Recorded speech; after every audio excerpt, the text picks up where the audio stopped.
மீண்டும் உங்களை நாம் சந்திப்பதிலே மிக்க மகிழ்ச்சி அடைகின்றோம். நான் இலங்கையில் இருந்து பதுளை போதனா வைத்தியசாலையில் இருந்து வைத்தியர் கிருஷான் வேதநாயகம்.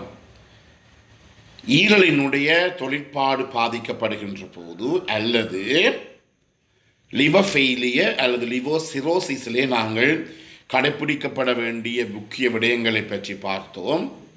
அதில் 6 விடயங்களை நாங்கள் பார்த்திருக்கின்றோம். முதலாவதாக ஒரு சமநிலையான ஆரோக்கியமான போஷாக்குள்ள உணவு, ஹெல்த்தி பேலன்ஸ் டயட். இரண்டாவதாக உயரத்திற்கு ஏற்க உடல் பருமன், அதாவது பிஎம்ஐ என்று சொல்லுவோம், அதற்கேற்ற உடல் பருமன். மூன்றாவதாக தேவையற்ற பொருட்கள், ஒஃபெண்டிங் ஏஜென்ட் என்று சொல்லுவோம், சாராயமாக இருக்கலாம் அல்லது வேறு மருந்துகளாக இருக்கலாம், அவற்றை நாங்கள் குறைத்து கொள்ள வேண்டும். நான்காவதாக கிருமி தொற்று ஏற்படுதலை இருந்து எங்களை பாதுகாத்து கொள்ள வேண்டும். ஐந்தாவதாக இந்த கிருமி தொற்று ஏற்படாமல் நாங்கள் அதற்குரிய தடுப்பூசிகள், வேக்சினேஷனை போட வேண்டும். ஆறாவதாக முக்கியமானது என்னவென்றால் வைத்தியரினுடைய ஆலோசனைப்படி ஒழுக வேண்டும். இது உலகம் முழுவதுமே ஒரு பிரச்சனையான விடயமாக இருக்கின்றது. இந்த நோய் முற்றி கொஞ்சம் குறைகின்ற நேரத்திலே, நல்லாக வருகின்ற நேரத்திலே மற்றவர்களுடைய பல கதைகளை கேட்டு பிழையான தகவல்கள் காரணமாக வேறு பகுதிகளுக்கு இந்த நோயாளிகள் சென்று கடைசியிலே இரத்த வாந்தி எடுக்கின்ற நிலையிலே, மலத்துடன் இரத்தம் வெளியேறுகின்ற நிலையிலே தான் அவர்கள் சில நேரங்களிலே எங்களுடைய வைத்தியசாலையை அடைகிறார்கள். எனவே இன்று நான் முக்கியமாக உங்களுக்கு சொல்லுகின்ற ஒரு விடயம், ஒரு செய்தி என்னவென்றால், இப்படிப்பட்ட நோயாளிகள் தயவு செய்து வைத்தியரினுடைய ஆலோசனைப்படி, அவருடைய இன்ஸ்ட்ரக்ஷன்ஸ் என்று சொல்லுவோம், அவருடைய ஆலோசனைப்படி ஒழுங்காக அமைய வேண்டும். இல்லாவிட்டால், உதாரணமாக இதை உண்மையாக சொல்ல போனால், இந்த பழுதடைந்த ஈரலை எங்களுக்கு ஒரு மாயாஜால வித்தம் மூலம், மேஜிக் மூலம் திருப்பி சாதாரண நிலைமைக்கு எங்களை கொண்டு வர முடியாது. அது 6 மாதத்துலேருந்து 1 வருஷம் 2 வருஷம் செல்லும்.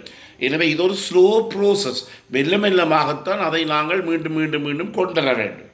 நாங்கள் அவசரப்பட்டு ஏதாவது மேஜிக் பெற வேண்டும் என்று யோசித்தால் கடைசியிலே போய் எல்லாவற்றையுமே இழந்தவர்களாக நாங்கள் இருக்கின்றோம். நான் பல நோயாளிகளை எங்களுடைய வைத்தியசாலையிலே சந்தித்திருக்கின்றேன். ஒழுங்காக ஒரு 6 மாதம் மருந்து எடுத்து கொண்டிருப்பார்கள். யாராவது ஒரு கதையை சொன்ன உடனே மாறி போய் கடைசியிலே அவர்கள் முழுதாக தங்களுடைய இன்னுயிரை இழப்பதை எங்களாலே காணக்கூடியதாக இருக்கின்றது. எனவே முக்கியமாக வைத்தியருடைய ஆலோசனைப்படி ஒழுக வேண்டும். சாதாரணமாக நாங்கள் இந்த முதல் 6 மாதமும், இந்த 6 மாதத்தில் இந்த 1 வருடம் என்று சொல்லலாம், இந்த நோயாளிகளை ஒவ்வொரு மாதமும் எங்களுடைய சிகிச்சை நிலையங்கள், கிளினிக் என்று சொல்லுவோம், வர சொல்லுவோம். பிறகு 6 மாதம் முடிந்த பிற்பாடு 2-3 மாதத்துக்கு ஒரு தடவை கட்டாயமாக அவர் வைத்தியரை பார்க்க வேண்டும். இந்த கால பகுதியிலே ஏதாவது பிரச்சனை ஏற்படுமாக இருந்தால், என்னென்ன பிரச்சனை? 3 நாட்களுக்கு மேல் காய்ச்சல், உணவு அருந்த முடியாது, பசி இல்லை, உணவை சாப்பிட்டவுடன் ஒக்காளிப்பு, நோசியா அல்லது வாமிட்டிங் என்று சொல்லுவோம், ஒக்காளிப்பு வருகிறது. அதே நேரத்திலே ஒரு தாங்க முடியாத உடல் வலி, கண்களினுடைய மஞ்சள் நிறம் கூடிக்கொண்டு போவது, சிறுநீரினுடைய அந்த நிறம், அதாவது உங்களுக்கு தெரியும், இந்த அதாவது பிளேன் டீ கலர் என்று சொல்லுவோம். அதாவது இந்த பிளேன் டீ கலரை நாங்கள் என்ன செய்வோம், அந்த பிளேன் டீ கலர் அல்லது வேறு, அதாவது கருப்பு கலராக போகிற தன்மை கொஞ்சம் கூடுதலாக வருகிறது. இப்படிப்பட்ட நிலைமைகளில் என்ன செய்ய வேண்டும்? நாங்கள் உடனடியாகவே வைத்தியரினுடைய ஆலோசனையை பெற வேண்டும். அதற்கு பிந்தி போகக்கூடாது. அல்லது நாங்கள் போய் வெளிநாடுகளில் பார்த்தீர்களாக நாங்கள் எமர்ஜென்சியிலே போய், அவசர சிகிச்சை பகுதியில் போய் நாங்கள் என்ன செய்ய வேண்டும்? அந்த வைத்தியசாலையிலே அட்மிட் பண்ணி பாட்ட வேண்டும். இது மிக முக்கியம்.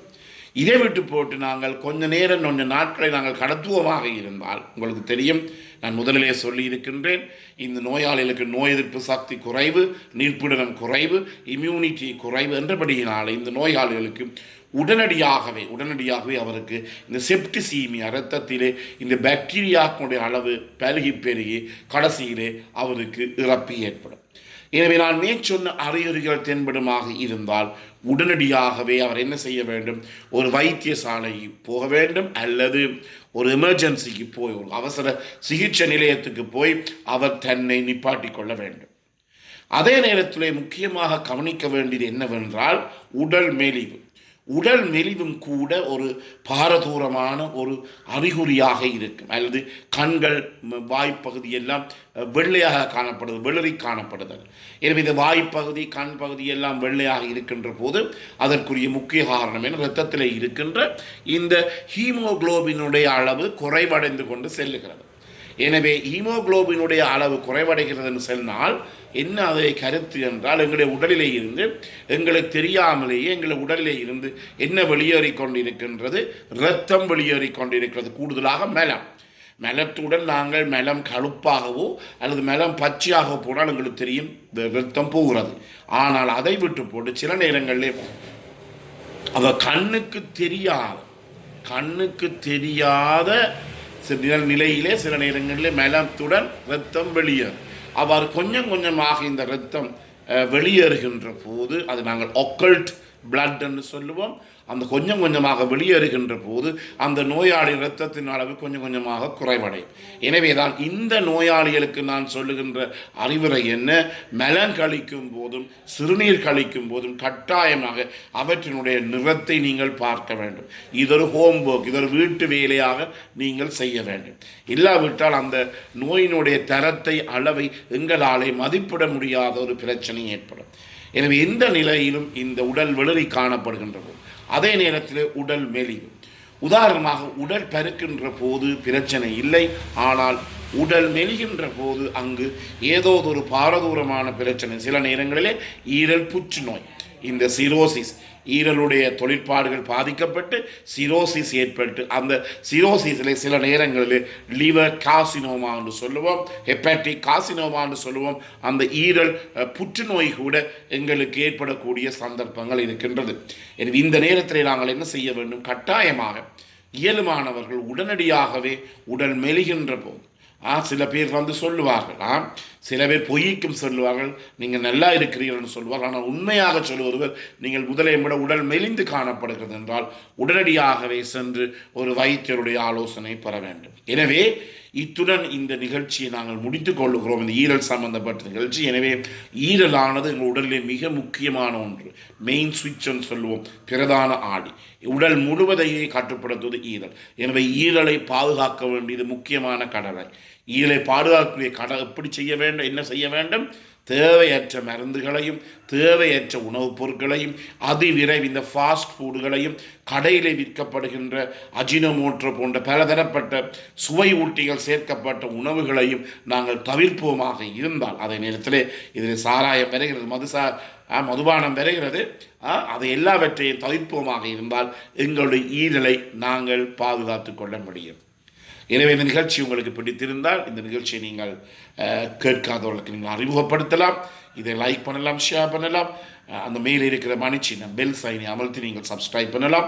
மேலிக தகவல்கள் தேவையாக இருந்தால் 0094 777 35 62 45 என்ற தொலைபேசியின் மூலமாக என்னுடன் தொடர்பு கொள்ளலாம். மீண்டும் சந்திப்போம். நன்றி, வணக்கம்.